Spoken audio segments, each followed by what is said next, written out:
Oke, salam sukses dan salam sehat dari Studio Biologi.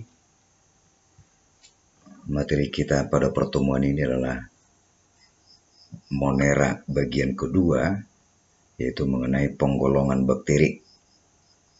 Monera bagian kedua, yaitu mengenai penggolongan bakteri. Nah, sebelum kita lanjutkan materi ini, supaya naik semangatnya, naik adrenalinnya, ada saya buat di sini lagu Mars Biologi. Ya, judulnya Pelajar dan Berjuang. Jadi setelah saya perkenalkan nanti lagu ini, kamu coba nyanyikan kapan ada waktumu, dan dijiwai kata-katanya, dan ini merupakan tekadmu. Kamu akan petarung dan penuh semangat. Ya, dijiwai. Jadi ini seperti apa nih ini? Nadanya ini dan iramanya maju tak gentar. Jadi semangat. Ini Mars Biologi ya.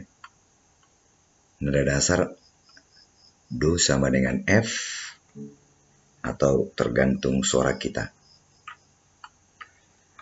Nah, saya perkenalkan dulu lagunya.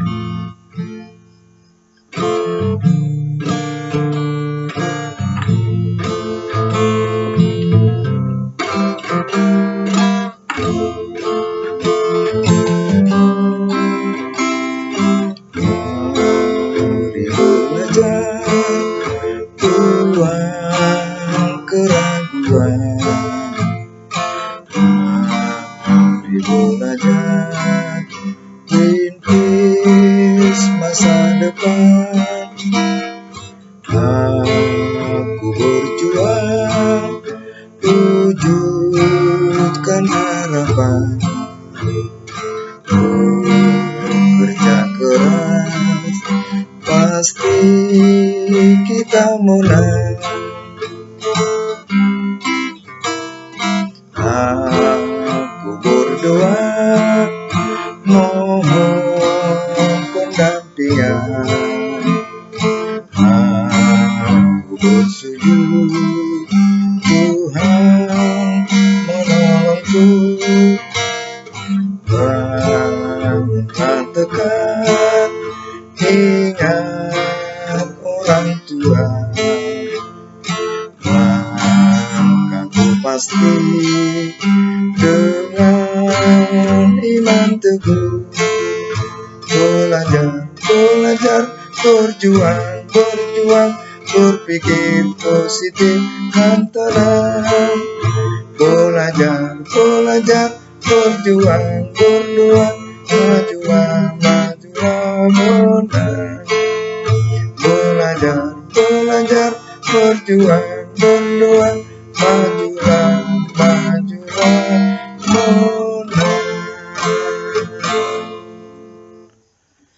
Oke, semangat terus. Semoga anak-anak kami sekalian sukses meraih cita-citanya. Nah, oke, kita lanjutkan, yaitu penggolongan bakteri. Pertama, berdasarkan bentuknya. Ada 3 bentuk dasar dari bakteri itu. Pertama, kokus atau bulat. Kedua, basil atau batang. Dan yang ketiga, spiral, ya, seperti per gitu.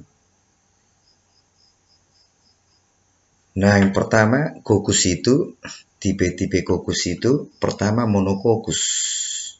Jadi bentuk dasar selnya itu bulat, dia satu-satu. Ini. Lalu kalau bergandeng 2 yang bulat itu namanya diplococcus. Kalau bergerombol seperti ini menyerupai ini buah anggur, seperti buah anggur, namanya Staphylococcus. Lalu kalau seperti ini dia menyerupai berbentuk rantai, seperti rantai dia, namanya Streptococcus. Lalu kalau kokus itu, jadi dari sel-sel bulat itu dia terbentuk bangunan seperti kubus. itu namanya sarcina atau sarkina. Kalau bergabung 4 namanya tetracoccus. Jadi ada monococcus, diplococcus, staphylococcus, streptococcus, sarkina, dan tetracoccus. Itulah tipe yang pertama kokus. Yang kedua, bentuk bacillus atau bentuk batang. Sama halnya tadi seperti kokus itu, ada basil itu satu dia, monobacil, mono kan artinya satu. Lalu ada yaitu 2, bergabung 2 yaitu diplobacil, lalu bergabung berbentuk menyerupai rantai, tapi bentuk dasarnya batang, bergabung beberapa sel menyerupai rantai, itu namanya streptobacil atau streptobacillus. Lalu bentuk yang ketiga spirillum, berbentuk spiral. Ya, ada spiral, kemudian vibrio seperti berbentuk koma, vibrio, lalu spiroseta. Jadi berbentuk spiral tapi nanti dia di ujungnya ada seta seperti yaitu rambut. Itulah bentuk-bentuk bakteri. Berarti kalau semua kita lihat itu bentuk bakteri ini, yang kokus 6 jenis, lalu basil ada 3, lalu yang spiral ada 3. Lalu yang kedua, berdasarkan jumlah dan letak flagelnya. Jadi tidak semua bakteri memiliki flagel. Berdasarkan jumlah dan letak flagelnya. Kalau tidak ada flagelnya namanya atrix. Kalau satu flagelnya namanya monotrix. Monotrik atau monotrix. Kalau lebih dari satu flagelnya dan terdapat pada satu sisi sel, lebih dari satu, lopotrix. Lalu kalau flagelnya terdapat pada 2 sisi sel, ini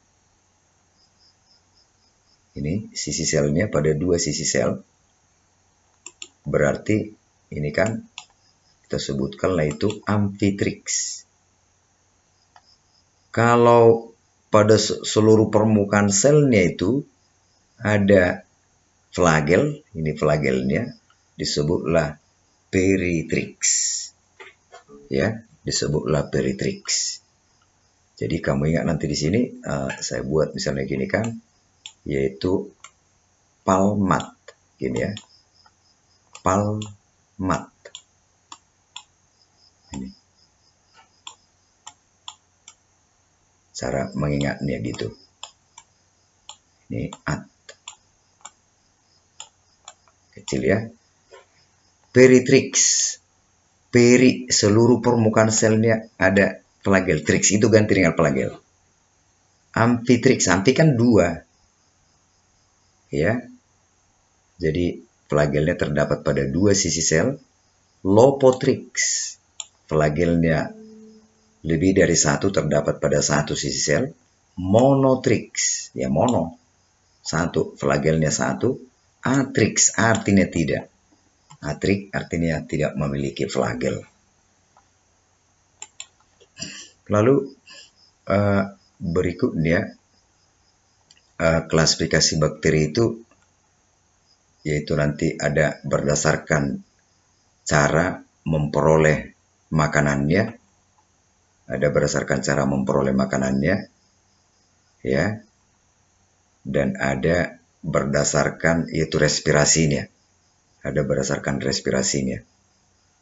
Nah, untuk pertemuan kita,